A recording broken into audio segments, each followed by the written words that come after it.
Hello everyone, welcome to another Quad Education Test Prep Fundamentals video. My name is Tom, and today we're talking about an SAT Writing and ACT English question type that can help you solve some of the more challenging questions on the two tests. That question type is called parallelism, so let's take a look. Okay, parallelism. Sounds kind of complicated. What does it mean? So, parallelism is just the rhetorical device in which we make things match. So, the things we can make match are many things, but generally speaking, they'll be grouped into the categories of verbs, prepositions, and structures. So, with verbs, that's just when we make multiple verbs in a series, so they could be two or more, match the same tense. So, that's I came, I saw, I conquered, and not I came, I am seeing, I will conquer. We want everything to be in that completed past tense. As for prepositions, that's to say something like I'm afraid of bears, of lions, and of making mistakes on my taxes. So that's that of construction. So those prepositions are parallel. And finally, we have something like structures being parallel. And this comes into play with parallel comparison. So with a parallel comparison, what we're trying to do is make things that we're comparing the same. So an example of a parallel comparison versus a comparison that is not parallel would be the difference between me saying the wheels on my car are bigger than the wheels on yours versus the wheels on my car are bigger than your car. So you'll notice in that example that in the first one, I compared the wheels of my car to the wheels of your car.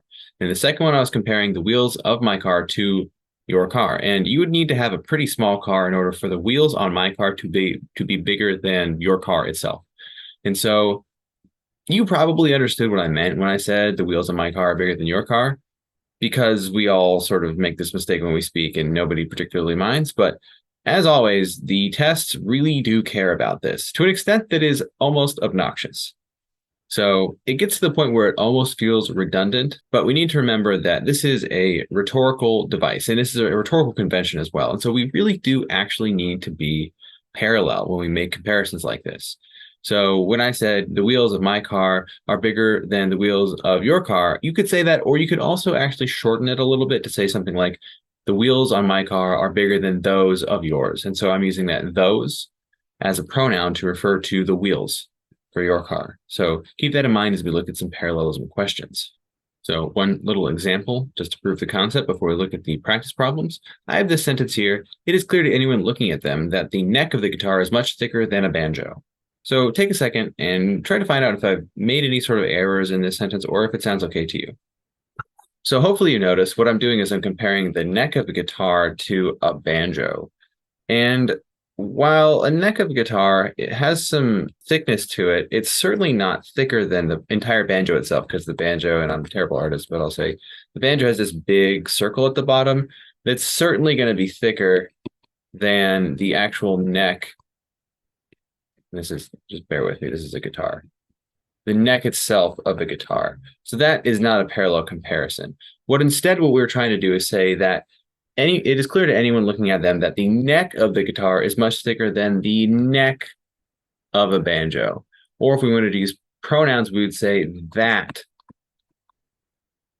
of a banjo, because we need to compare things in a parallel fashion. Okay, hopefully that makes sense, because now it's time to look at some practice problems. Go ahead and try this first one and see how you do. Okay, let's take a look at this nice long sentence. Once they had graduated college, the two business partners quickly set out to start a business. The two drew up a business plan, sought out funding sources, considered and set an appropriate hurdle rate incorporating an LLC, and finally reached a loan agreement with the local credit union. So I kind of put this element here right after I included a sort of a multiple item within a set here, considered and set an appropriate hurdle rate. So really that's meant to distract from the fact that we need to make parallel all of these business verbs that we have in here. They drew up a plan, sought out funding sources, considered and set an appropriate hurdle rate, incorporated an LLC, and finally reached a loan agreement with a local credit union. So promote small business, good for these guys. So in this case, we're going to say incorporated because this needs to be parallel with the simple past tense conjugation of all the other verbs in this sentence. Okay, moving on to our second practice problem, see how you do with this one. All right, let's take a look. So, although contemporary critics are dubious of Dr. Christopher, they concede that his conclusion on solar flares is more accurately valued as the work of a legitimate researcher than as a fraudulent one. So, a lot of ofs and prepositions and ownership in here to confuse what's going on in the sentence. So, the issue here, just like what I provided with my example about cars earlier is we don't have parallel comparison. If we were to blow this example up to a point where we don't use any pronouns at all, what we're trying to say is they concede that his conclusion on solar flares is more accurately valued as the work of a legitimate researcher than as the work of a fraudulent one. So we're saying as the work of a legitimate than as the work of a fraudulent researcher. Even we could replace that one as well if we wanted to. So the problem here now is we're comparing the work of a researcher to a fraudulent researcher. So we're comparing work to a worker, which we don't want to do. We want to compare the work to the work. And so then the issue is this is singular here. So it needs to be work to work. So singular to singular. And then compared with just, I would say, isn't the proper preposition in this case. Something as with something else. We just don't say that in English. Then finally, with this last answer here, we're saying they concede that his conclusion on solar flares is more accurately valued as the work of a legitimate researcher than as the work of a fraudulent one, which is why this one is correct.